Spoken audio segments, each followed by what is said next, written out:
And welcome back to Daily Wrap. Well, this is a bit of a shocker. A city councilman in Huntington Park, California, made history yesterday when he appointed 2 illegal immigrants as commissioners.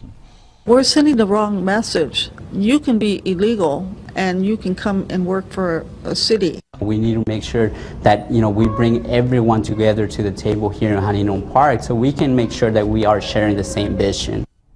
Councilman Johnny Pineda did stress that the appointees would not be paid because that's illegal, and they would have no official power within city government. What's the friggin' point? City Mayor Karina Makis supported the appointments. Rick, what are your thoughts on this? This is a tricky one. It really is. And I know we're going to get a little deeper into the issue of illegal immigrants voting, which I have stronger feelings on. In this case, look, they're not being paid.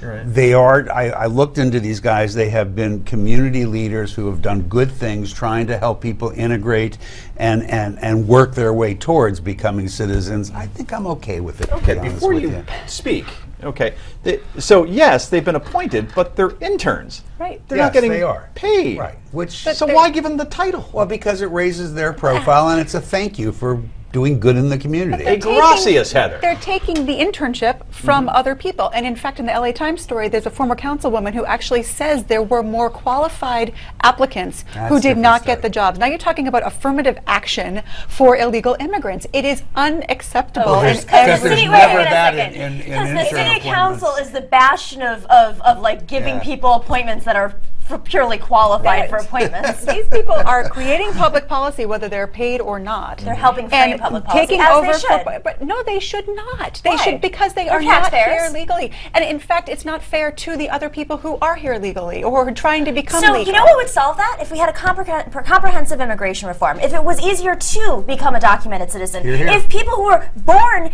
outside the state but maybe immigrated into the States when they're 6 months old and have gone to American schools, paid taxes, been fully integrated in society, had the ability to become part of the community that they are a part of. Then fight for that, but don't break the law. Don't step in front. Well, they're not. They have broken the law, but to step in front, that is fine. I'm all for a path to citizenship, no, legal status, not citizenship. But I am not all for, until that happens, let them run public policy. They're let not them come mayors in and it doesn't matter. It's a step in that direction. It is not right. But how are they going to get that policy changed? It is not right for the people who are waiting to come here legally. It is not right for the many, many people I know who are waiting to do it right. And now you've got people who did not do it right, who are now stepping into a public policy position. Nomi has the right answer. Get serious about having a policy, and we can solve all these issues. Totally different. You know what's going to change that policy? Having more voices from the people who are actually affected by that policy influencing government. Maybe they're Get Things guy done. Maybe that's Now, I'm going to surprise you in what I have to say about the next issue, about illegal immigrants voting. You will surprise me if you say something different than what I'm expecting. Okay, that's my cue to transition. So, attitudes on illegal immigrants and their inclusion and participation in the political arena has increased in the past few years. In May, Rasmussen reports found that 53% of Democrats think tax-paying illegal immigrants should have the right to vote.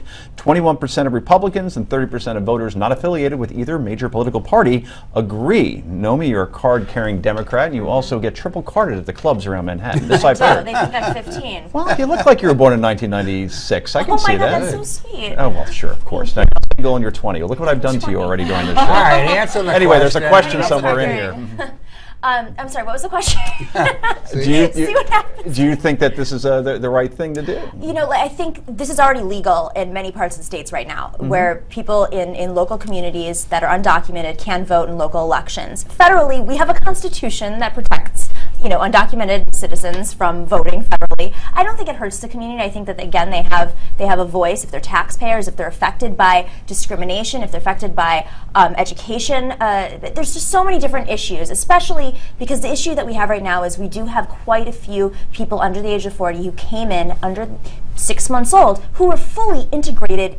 They were citizens. Okay, so I'm going to disagree with you. All right. I don't think they should be able to vote. And the ones you're talking about who came in that young, they should have such a fast track to citizenship that this becomes a non-issue. But to me, the right way to solve this is not for people who are illegal immigrants to be given the right to vote. It's for them to be given a right to become American citizens if that's what they want, and then they have a right to vote. Heather, you know how you turn Texas blue? just let all the illegal immigrants vote, and then boom, then suddenly you have right. It's a big path to 270 every 4 years. It's a big political issue, but more than that, it is as an American, and again, I go back to the people who do it right. And Rick, you are correct, and you did surprise me a little, because you know, give these people the right to do it the right way, and then perhaps they can have all of the rights. Now, some people say legal status, some people say citizenship. There is a difference there, and if people are given legal status, they don't have the right to vote. But I don't think that you should just be allowed because you live here. It's local elections, though. But we have to make it possible. Right. Either way, For Rick these has people to successfully become rebranded legitimate. himself once again, and we appreciate it. Anyway, do you think illegal immigrants should have the right to vote? Go to newsmaxtv.com/comments TV and let us know. Coming up next, Hillary is losing ground with white female voters. This is the Daily Wrap.